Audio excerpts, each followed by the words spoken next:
विवेकानंद मूल नाम नरेंद्रनाथ दत्त कलकत्ता में एक अमीर बंगाली परिवार में जन्म लिया। नरेंद्रनाथ दत्त विवेकानंद, विश्वनाथ दत्त और भुवनेश्वरी देवी के 8 बच्चों में से एक थे।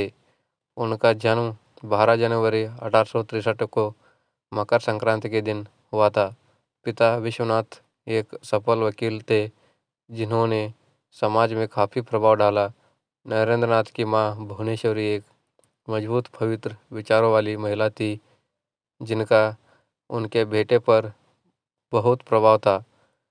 एक युवा लड़के के रूप में नरेंद्रनाथ ने तीव्र बुद्धि का प्रदर्शन किया। उनके शरारती स्वभाव ने विद्या और गायन दोनों में संगीत में उनकी रुचि पर विश्वास किया। उन्होंने अपनी पढ़ाई में उत्कृष्ट प्रदर्शन किया। पहले मेट्रोपॉलिटन इंस्टीट्यूट और फिर प्रेसिडेंसी कॉलेज कलकत्ता में कॉलेज से स्नातक होने तक उन्होंने विभिन्न विषयों पर व्यापक ज्ञान प्राप्त कर लिया था। वहाँ केवल जिम्नास्टिक, कुश्ती, शरीर सौष्ठव में सक्रिय थे। वहाँ एक उत्साही पाठक थे और सूर्य के नीचे लगभग सब कुछ पढ़ते थे। उनके पास और भगवत गीता और उपनिषद जैसे हिंदू ग्रंथ है। दूसरी ओर उन्होंने डेविड ह्यूम, जोहान गाटलिब, फिश्ते और हर्बर्ट स्पेंसर द्वारा पश्चिमी दर्शन और आध्यात्मिकता के इतिहास का अध्ययन किया। हालांकि नरेंद्रनाथ की मां एक धार्मिक परायण महिला थी और घर में एक धार्मिक माहौल में पली बढ़ी, लेकिन युवावस्था में ही उन्हें एक गहरे आध्यात्मिक संकट का सामना करना पड़ा। उनके अच्छी तरह से अध्ययन किए गए ज्ञान ने उन्हें भगवान के अस्तित्व पर सवाल उठाया और कुछ समय के लिए अजैयता में विश्वास करते थे। फिर भी वे परम भगवान के अस्तित्व को पूरी तरह से अनदेखा नहीं कर सके। वहाँ कुछ समय के लिए केशव चंद्र सेन के नेतृत्व वाले ब्रह्म आंदोलन से जुड़े रहे। ब्रह्म समाज ने हिंदू धर्म के विपरीत एक ईश्वर को मान्यता दी जो मूर्ति पूजा और अंधविश्वासों से भरा था। दो धर्म के विपरीत एक ईश्वर को पहचानता है। ईश्वर के अस्तित्व के बारे में दार्शनिक पक्ष उनके मन में अनुत्तरित रहते हैं। इस आध्यात्मिक संकट के दौरान विवेकानंद ने पहली बार स्कॉटिश चर्च कॉलेज के प्रिंसिपल विलियम हेस्टी से श्री रामकृष्ण के बारे में सुना। इससे पहली बार भगवान के लिए अपनी बौद्धिक खोज को पूरा करने के लिए नरेंद्रनाथ सभी धर्मों के प्रमुख आध्यात्मिक नेताओं से मिले और पूछा, क्या आपने भगवान को देखा है? हर बार संतोषजनक उत्तर ना देकर वहाँ चला जाता था। उन्होंने यही पक्ष दक्षिणेश्वर काली मंदिर के प्रांगण में श्री रामकृष्ण के आवास पर किया। एक पल की हिचकिचाहट के बिना श्री रामकृष्ण ने उत्तर दिया, हाँ मेरे पास है। मैं ईश्वर को उतना ही स्पष्ट रूप से दिखाता हूँ जितना कि मैं आपको देखता हूँ। केवल एक गहरे अर्थ में प्रारंभ में रामकृष्ण की सरल से प्रभावित रामकृष्ण के उत्तर से विवेकानंद अचंभित रह गए। रामकृष्ण ने धीरे धीरे इस तर्कशील युवक को अपने धैर्य और प्रेम से जीत लिया।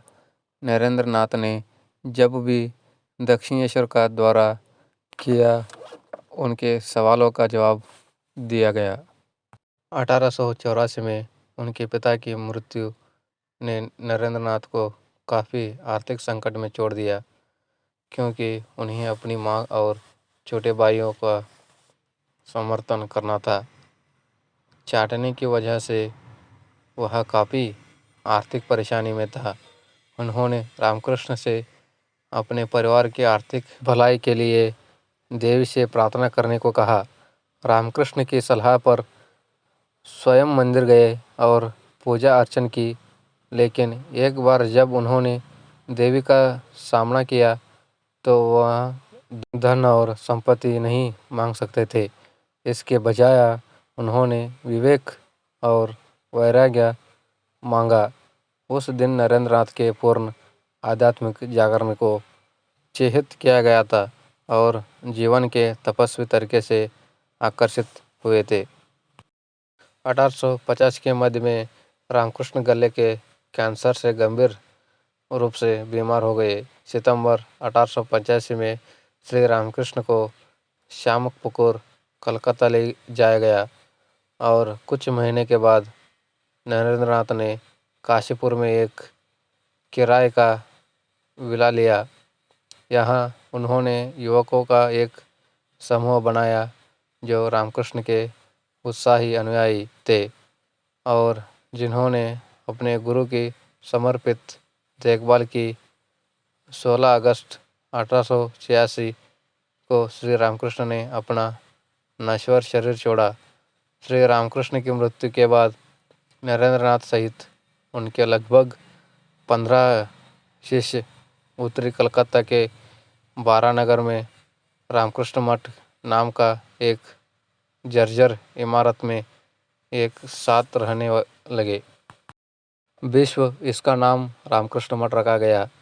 जो रामकृष्ण का मठ था, यहाँ 1887 में उन्होंने औपचारिक रूप से सभी सांसारिक बंधनों को त्याग दिया और तपस्या का व्रत लिया। भाईचारों ने अपना नाम बदल दिया और नरेंद्र नाथ विवेकानंद के रूप में उभारा। परमार्थक ज्ञान का आनंद, पवित्र भिक्षा या मधुकर योग और ध्यान के दौरान माता पिता द्वारा स्वेच्छा से दान किए गए भिक्षा पर भाईचारों रहता था। विवेकानंद ने 1886 में मठ छोड़ दिया और परिव्राजक के रूप में भारत की पैदल यात्रा की। उन्होंने अपने संपर्क में आए लोगों के सामाजिक, सांस्कृतिक और धार्मिक पहलुओं को आत्मसात करते हुए देश भर यात्रा की। उन्होंने आम लोगों के जीवन की प्रतिकूलताओं को, उनकी बीमारियों और समस्याओं का अवलोकन किया।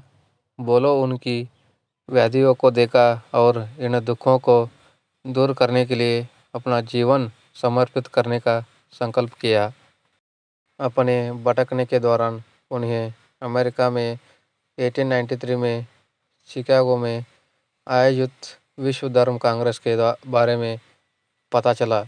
वहां भारत हिंदू धर्म और अपने गुरु श्री रामकृष्ण के सिद्धांतों का प्रतिनिधित्व करते हुए बैठक में भाग लेने के लिए उत्सुक थे। वहां भारत के सबसे दक्षिणी सिरे कन्याकुमारी की चट्टानों पर ध्यान करते रहते। जब उन्होंने अपनी इच्छा पूरी की, मद्रास में उनके शिष्यों द्वारा धन जुटाया गया और अजीत सिंह खेतड़ी राजा और विवेकानंद 31 मई 1893 को बम्बई से शिकागो के लिए प्रस्थान किया।